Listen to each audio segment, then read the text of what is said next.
أعوذ بالله من الشيطان الرجيم بسم الله الرحمن الرحيم وعلى الذين هادوا حرمنا كل ذي ظفر ومن البقر والغنم حرمنا عليهم شحومهما إلا ما حملت ظهورهما أو الحوايا أو ما اختلط بعظم ذلك جزيناهم ببغيهم وإنا لصادقون صدق الله العظیم۔ وعلى الذین ہادوا، اور یہودیوں پر ہم نے حرمنا حرام کر دیا تھا کل ذی ظفر، ہر ناخن والا جانور، ومن البقر والغنم، اور گائے اور بکریوں کے اجزاء میں سے حرمنا علیہم، ہم نے ان پر حرام کر دیا تھا شحومہما، اس کی چربیوں کو،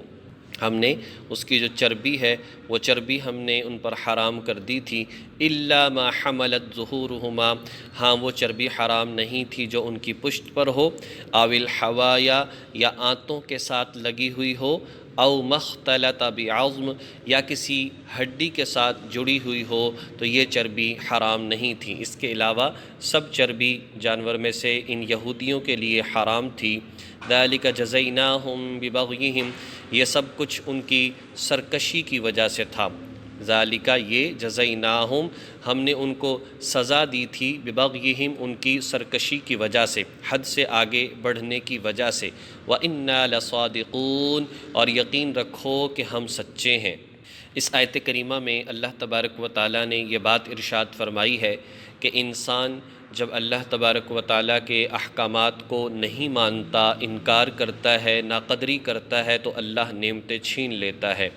اور یہ اصولی طور پر قانون ہے کہ اللہ تبارک و تعالیٰ کا جو انسان شکر ادا کرتا ہے تو لَإِن شَكَرْتُمْ لَأَزِيدَنَّكُمْ، اللہ فرماتے ہیں کہ ہم نعمتوں کو مزید بڑھاتے ہیں۔ اور جو انسان ناشکری کرتا ہے، نافرمانی کرتا ہے، اللہ کی نعمتوں کو استعمال کر کے اللہ کا شکر ادا نہیں کرتا، عبادات نہیں کرتا، اللہ کے احکامات کے سامنے اپنے سر کو نہیں جھکاتا، نبی پاک صلی اللہ علیہ وسلم کے سنتوں کے مقابلے میں رسم و رواج میں پڑا رہتا ہے، تو اللہ پاک نعمتوں کو چھین لیتا ہے۔ یہی بات فرمائی کہ اللہ پاک نے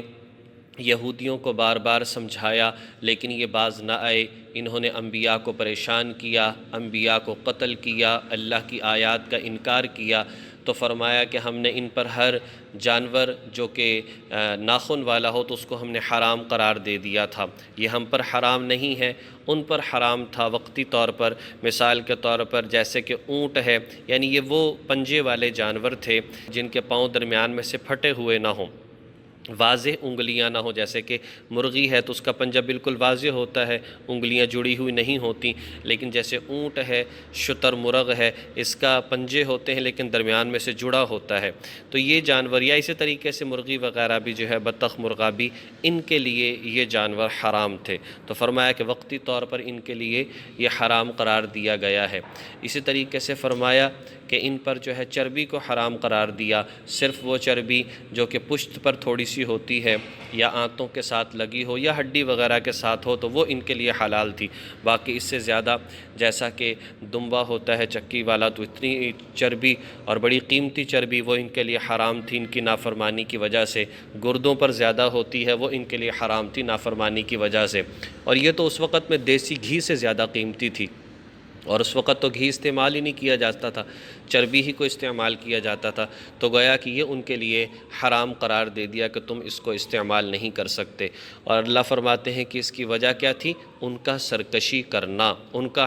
حد سے آگے بڑھنا، نبیوں کا انکار کرنا اور شریعت کا جو ہے وہ ناقدری کرنا اور اس کو پس پشت ڈال دینا۔ تو اللہ تعالیٰ فرماتے ہیں فَإِن كَذَّبُوكَ، پھر بھی اگر یہ لوگ آپ کو جھٹلاتے ہیں، یہ یہودی یا مشرکین مکہ، اے نبی اگر آپ کو جھٹلاتے ہیں فَقُلْ رَبُّكُمْ ذُو رَحْمَةٍ وَاسِعَةٍ، تو آپ کہہ دیجئے کہ تمہارا جو پروردگار ہے یہ بڑی وسیع رحمت والا ہے۔ یعنی یہاں پر فوراً پکڑ نہیں کرتا، انسان کو موقع دیتا ہے۔ یہ اللہ پاک کی رحمت ہے کہ جو انسان کافر ہیں اللہ پاک انہیں بھی اپنا رزق عطا کرتا ہے، لیکن آخرت میں فیصلہ کر دیا جائے گا کہ کون حق ہے اور کون باطل ہے۔ وَلَا يُرَدُّ بَأْسُهُ عَنِ الْقَوْمِ الْمُجْرِمِينَ، اور اس کے عذاب کو مجرموں سے ٹلایا نہیں جا سکتا، یعنی ایسا نہیں ہے کہ یہ عذاب سے بچ جائیں گے آخرت میں، دنیا میں ہے کہ فوراً پکڑ نہیں ہے، لیکن آخرت میں ہر انسان کو اس کے چھوٹے بڑے عمل کی جزا یا سزا مل کر رہے گی۔ اللہ پاک ہمیں توفیق عمل نصیب فرمائے۔